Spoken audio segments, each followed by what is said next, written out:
Bonjour à tous, bienvenue.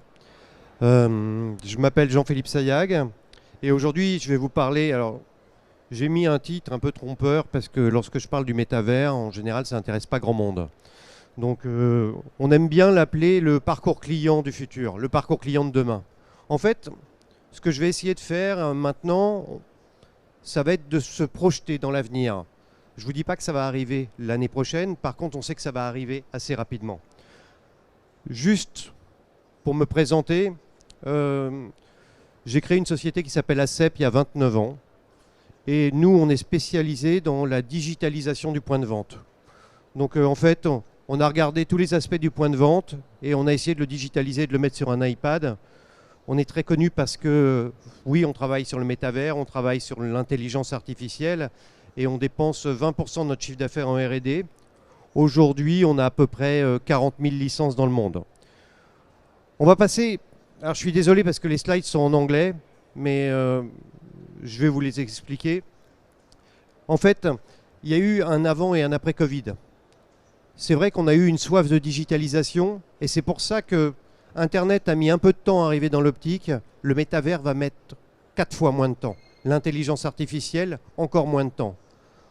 Parce qu'aujourd'hui, nos clients recherchent de la technologie. Ils ont besoin d'avoir accès à des informations, avoir accès aux paires de lunettes, de pouvoir les essayer, même depuis leur sofa à 2 heures du matin.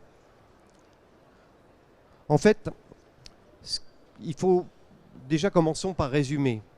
Le succès d'une entreprise repose sur 3 piliers, quel que soit le business. D'abord, il y a l'histoire de votre point de vente, l'histoire de votre marque, des marques que vous avez sélectionnées. Ça, c'est le plus important, l'histoire. Ensuite, il y a le service. Je serais tenté de dire que dans l'optique, le service, c'est inné. Si on ne fait pas de service, on n'a pas de clients ou on les perd.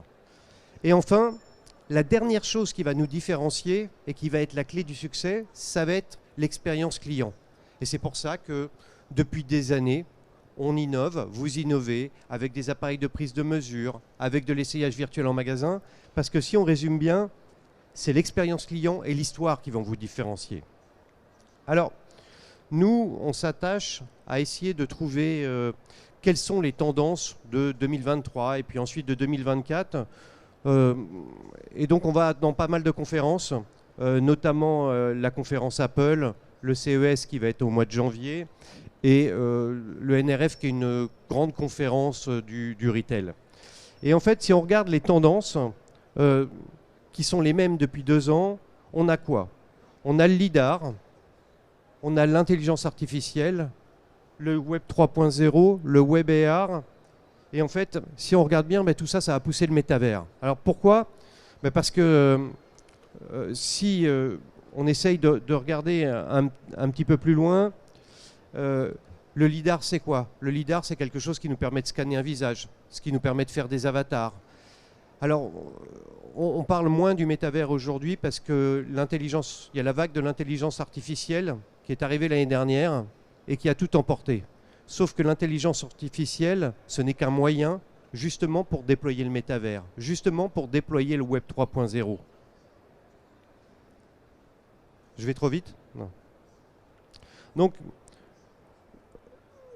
en fait, aujourd'hui, on va essayer de comprendre quel va être le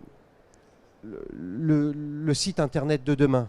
Eh bien, en fait, le site internet de demain, c'est un site qui est un petit peu différent.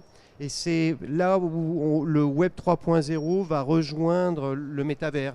C'est quelque chose de persistant. Alors persistant, ça veut dire que si je vais sur le site, sur votre site internet, sur le métavers, je prends une paire de lunettes, je la pose sur le bureau, elle va rester sur le bureau, et quand j'y retourne 2 jours plus tard, elle sera à nouveau sur le bureau. Ça veut dire que ma sélection sera toujours là et le magasin sera dans la même place et rangé de la même manière. Immersif, ça va de soi, parce qu'on a beau avoir des avatars, l'objectif c'est quoi? C'est de vendre des paires de lunettes à des patients. Donc il y a toujours un moment où on va devoir essayer la paire de lunettes. Ça va être... le problème c'est qu'on visualise toujours le métavers avec un casque de réalité virtuelle. Et ça, il y a peu de chances que ma mère mette un casque de réalité virtuelle pour aller sur votre magasin. Par contre, elle a un téléphone mobile. Elle a un téléphone mobile qui est équipé d'une puce de réalité augmentée et on peut aller sur le métavers avec son téléphone portable. Aujourd'hui, plus de la moitié des utilisateurs du métavers y vont au travers d'un ordinateur avec une souris. Donc il ne faut pas s'arrêter à l'aspect hardware. Alors, juste pour vous donner quelques exemples. En fait, aujourd'hui, l'écosystème est prêt. C'est-à-dire qu'on a d'un côté le paiement et la sécurité, avec ce qu'on appelle vulgairement la blockchain. On a pas mal de mondes virtuels qui existent. Donc en fait, ce sont des mondes où on a des terrains. On a du hardware en casque de réalité virtuelle, mais le plus gros hardware, c'est l'iPhone. C'est l'iPad. Parce qu'avec un iPhone et un iPad, on peut tout à fait y aller. Et enfin, on a les marques qui commencent à y aller. Et ça, c'est peut-être ce qui va faire que vous allez être obligé d'être sur le métavers. C'est-à-dire qu'aujourd'hui, on peut acheter une Ray-Ban Story et avoir un NFT de Ray-Ban. Eh bien, c'est exactement la même chose. Ça veut dire que ça va devenir obligatoire. Et vous allez me dire, c'est un peu bizarre parce que jusqu'à maintenant, je vendais des paires de lunettes. Est-ce que j'ai besoin de donner un NFT pour mes clients? Eh bien, oui, alors je vais passer vite là-dessus. Oui, on va être obligé de le faire parce qu'on a du mal à toucher cette clientèle, cette nouvelle génération. Elle ne va pas sur les médias classiques, elle ne lit pas la presse, et donc il va falloir aller la chercher là où elle est. Et en fait, ce qui est assez intéressant, c'est qu'on va juste apporter une dimension supplémentaire. Cette dimension supplémentaire, ça va être de la réalité augmentée, et c'est surtout ce qui va nous permettre de toucher des clients que l'on ne touchait plus jusqu'à aujourd'hui. Et je vous disais, aujourd'hui, la génération Z, on ne la voit plus. Elle est passée dans d'autres magasins, elle commande en ligne. Et en fait, ce qui est assez intéressant, c'est que cette génération, elle est capable d'acheter un t-shirt chez Off-White à 400 €, mais elle est aussi capable de commander n'importe quoi sur Amazon à 2 €. Qu'est-ce qui fait qu'à un moment, elle décide d'acheter un t-shirt à 400 € alors qu'elle pourrait acheter un t-shirt à 5 € sur Amazon.com? Ce qui va faire la différence, c'est justement l'expérience client et la perception que l'on va avoir de la marque. Et en fait, on pourrait penser, tiens, c'est vrai, il a raison Jean-Philippe, c'est bien pour tousser la génération Z, mais la génération Z, elle va porter des progressifs dans 40 ans, alors je verrai peut-être un petit peu plus tard. En fait, on ne va pas toucher uniquement la génération Z, on va aussi pouvoir toucher les millennials, la génération X. En fait, je vais vous expliquer, on peut avoir des parcours clients différents en fonction des différentes personnes. Je voudrais juste avancer rapidement, mais je vais vous donner un exemple concret. Chaque année, je fais des conférences au Silmotalk. L'année dernière, je crois qu'il y avait 2 personnes. Parce que le métavers intéressait vraiment pas grand monde.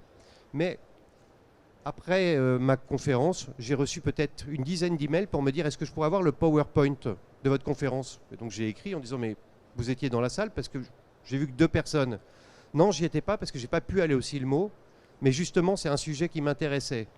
Et en fait, aujourd'hui je pense que c'est peut-être le dernier Silmo où on fera une conférence comme ceci. Cette conférence doit aussi être sur le métavers. Parce que si on fait cette conférence sur le métavers, ça veut dire que d'autres opticiens qui n'ont pas pu venir, qui travaillent, ou peut-être ils viennent demain et ils n'auront pas accès à cette conférence, eh bien ils pourront y assister directement avec leur tablette ou leur smartphone. Et je vais vous donner un autre exemple. Il y a eu, il n'y a pas très longtemps, il y a eu la Fashion Week et ils ont fait la Fashion Week sur le métavers. Un engouement incroyable, puisque en fait la Fashion Week, pour avoir un badge et pour pouvoir rentrer pour les défilés, c'est impossible. Mais tout d'un coup, vous avez les fans de Gucci, de toutes les marques de luxe qui ont pu le suivre sur le métavers. Ce qui fait que Gucci a récupéré de la data et on pourrait imaginer la même chose. Aujourd'hui, vous avez des fans de certaines marques. Je connais des fans de Lafon. Et chaque fois qu'il y a une nouvelle création Lafon, ils aiment bien, ils reçoivent, ils vont voir le catalogue. Aujourd'hui, pourquoi est-ce qu'on ne ferait pas un Silmo sur le métavers où justement les marques qui sont présentes ici vont présenter leur nouvelle collection? On va pouvoir récupérer les adresses e-mail de qui sont ces consommateurs qui aiment telle marque ou telle marque. Et comme ça, on va pouvoir vous prévenir, vous, point de vente, qu'un tel qui est dans votre région veut savoir quand cette nouvelle paire de lunettes va sortir. Donc tout ça pour dire que tous les salons vont être de plus en plus sur le métavers parce que c'est un salon professionnel qui va devenir un salon grand public parce qu'on vend un produit de mode aujourd'hui. Alors, il ne faut pas perdre non plus l'objectif. L'objectif, ce n'est pas d'avoir un magasin sur le métavers et puis son magasin traditionnel. En fait, il va falloir qu'on ait un vrai lien dans le magasin et sur le métavers. Et il faut absolument que l'expérience soit identique. Donc, un exemple concret, vous faites de l'essayage virtuel sur le métavers, et bien dans votre magasin, il doit y avoir des QR codes où je vais pouvoir utiliser mon téléphone portable pour avoir cette expérience métavers, mais directement quand je suis dans le magasin. Donc c'est ça qu'on va apporter aux clients. Et il n'y aura pas un gap entre l'expérience en magasin et l'expérience sur Internet. Il y a déjà eu beaucoup d'expériences. Aujourd'hui, lorsque vous allez dans les grands magasins, vous avez très très souvent des QR codes où justement on commence en fait à faire connaître le métavers et vous pouvez vivre cette expérience métavers. Aujourd'hui, c'est plutôt des biens de luxe, des marques de vêtements, des marques de chaussures, mais ça avance de plus en plus dans cette direction. Je voudrais juste avancer rapidement, parce qu'on n'a que 20 minutes. Je vous disais, ça peut toucher aussi, on peut toucher toutes les générations. Aujourd'hui, les casques de réalité virtuelle, vous avez vu qu'il y a Vision Pro qui est sorti, c'est aussi quelque chose qui vous permet, que vous pouvez utiliser en magasin. Ça, c'est quelque chose qui a été fait par le National Eye Institute pour expliquer aux familles ce qu'est le glaucoma. Ah.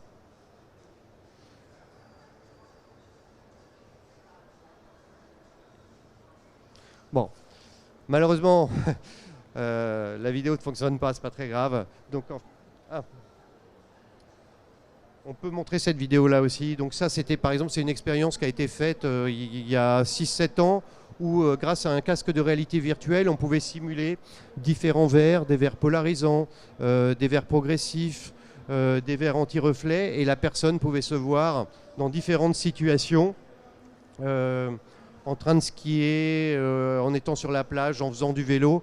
Et c'est quelque chose qui a connu un assez vif succès, vous en avez peut-être déjà eu, et en fait ça a été tué un petit peu par le Covid parce qu'il fallait désinfecter les casques et ça s'est arrêté. Mais aujourd'hui, de plus en plus, on va arriver dans ces expériences-là parce que c'est ce qui va vous permettre de toucher cette nouvelle génération.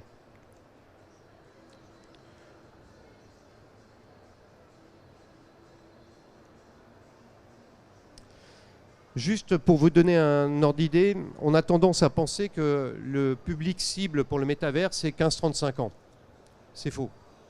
C'est complètement faux parce que aujourd'hui, avec un téléphone portable de 9 à 90 ans, vous pouvez utiliser votre téléphone portable pour aller sur le métavers. Alors, il y a eu pas mal d'études. Vous savez qu'on a eu Vivatech il n'y a pas très longtemps. Il y a eu pas mal d'études sur le métavers. Et il y a un chiffre clé. Si vous devez retenir un chiffre, c'est celui-là.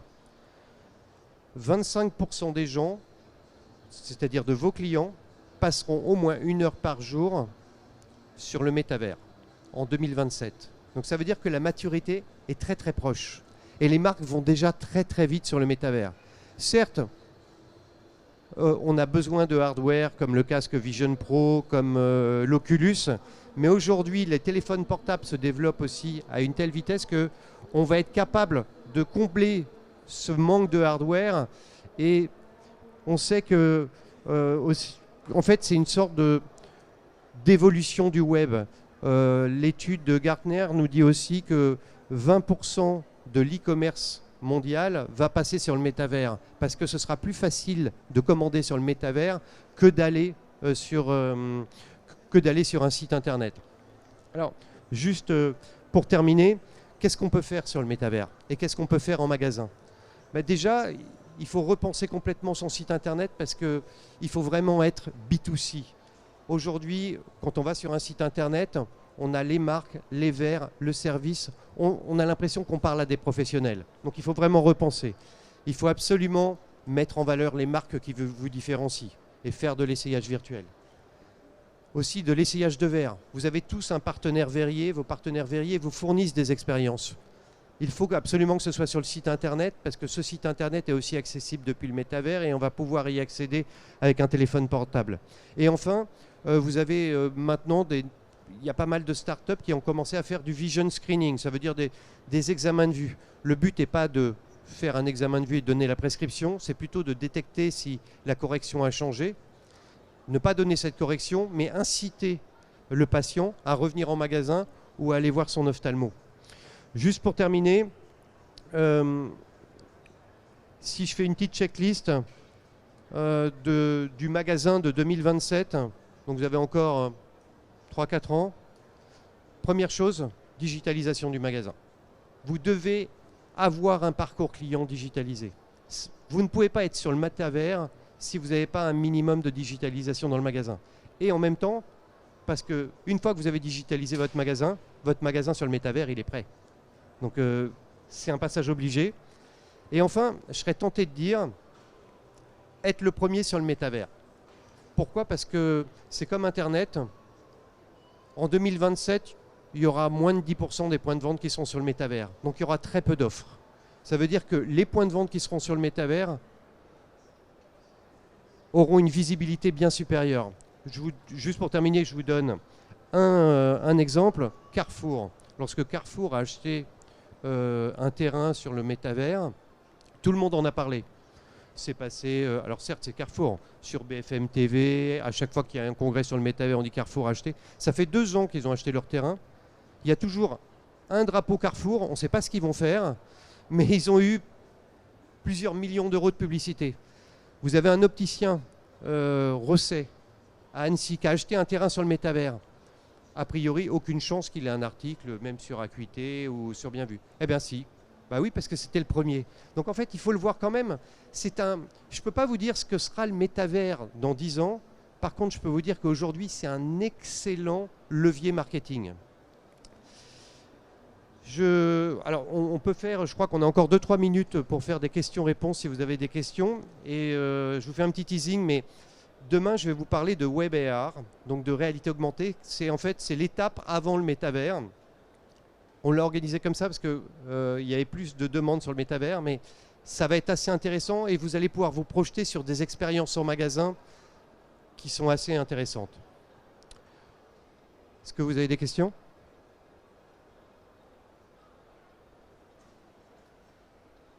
Je vous remercie. Je vous souhaite une bonne journée.